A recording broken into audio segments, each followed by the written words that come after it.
Grew up in Westchester County, right next to the New Haven Railroad, which was electrified railway, and so I got interested in trains early on when I was young, and my dad was interested, and he would take me on train rides and things like that. And I felt that the trolley and the trolley era was such an important part of American life, because you look at the trolley started becoming came out on the scene around 1890. That was the beginning of the electric trolley. You had horse cars before Sure. that, but the trolley, streetcar, it changed everything. I mean, you had situations where people before that were very isolated because the roads were bad. They were dirt roads. You had wagons. You walked. You didn't have a good way to get around. And so the streetcar comes along. You know, horse cars could go 4 miles an hour. Cable cars could go 8 miles an hour. We had those in Pittsburgh too.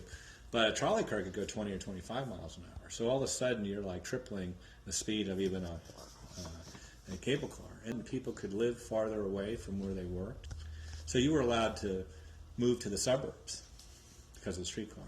And you had the streetcar suburbs, places like Dormont, Canonsburg. Now, most people didn't ride the trolley all the way. They would take the train, maybe, the Pennsylvania Railroad, and the B&O Railroad ran into Pittsburgh as well. But you might take the trolley to the train station.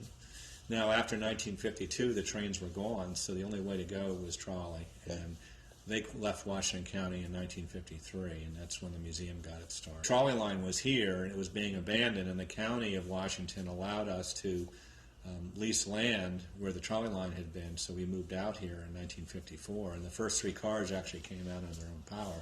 We're sitting under this nice plaque here, and we opened to the public on June 23rd, 1963, so we've been open over 50 years now. Well, I mean, we're preserving history. A lot of the cars, when we get them, are worn out. They were gotten rid of for a reason. The trolley company pretty much exacted or extracted all the value of that car.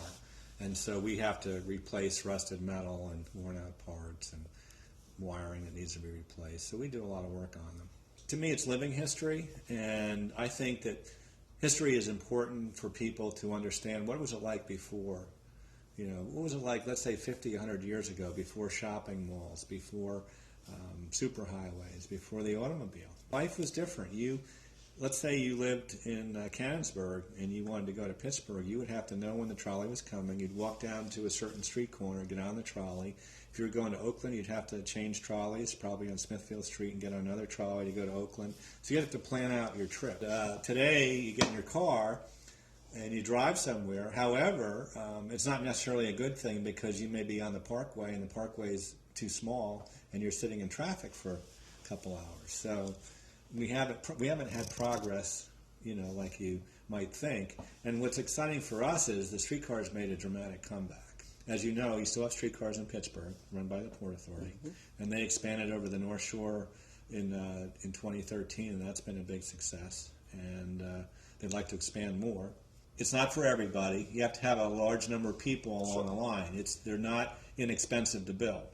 But they're very efficient because they're electrically powered, they don't pollute, you can carry a lot of people in a small space. My aunt lives in Plano, Texas, which is a big suburb north of Dallas. Back in 1915, they had a Texas Electric interurban trolley that went from Plano downtown. Well, guess what? They have DART, Dallas Area Rapid Transit, and I've been on it, and it runs along beside the highways, and the highways are all jammed full of cars, bumper to bumper, and you're going along at 60 miles an hour.